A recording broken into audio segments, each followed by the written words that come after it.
இந்த கத்திரிக்காயை வச்சு இன்னைக்கு ரசம் வைக்க போறோம். வாங்க எப்படின்னு பார்க்கலாம். அப்படியே மறக்காம ஒரு லைக் போட்டுருப்பா. கத்திரிக்காயை நெருப்பில் சுட்டுக்கலாம்.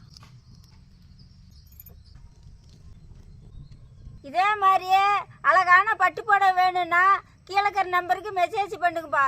நாங்கள் நெசவாளர்கிட்ட இருந்து மொத்தமாக வாங்கறதுனால உங்களுக்கு குறைஞ்ச விலையில கொடுக்க முடியுதுப்பா.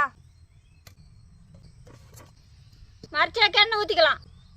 கடுகு, வரமிளகாய், கருவேப்பிலை, நசுக்குனா பூண்டு, நுணுக்குனா சீரகம், மிளகு, பெருவெங்காயத்தூள், மஞ்சத்தூள், நெருப்புல சுட்டு மசிச்ச கத்திரிக்காய், கரைச்ச புளி தண்ணி, கல் உப்பு,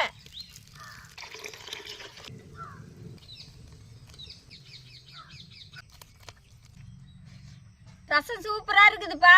நீங்களும் ஒரு நாளைக்கு வீட்டில் செஞ்சு சாப்பிட்டு பாருங்க.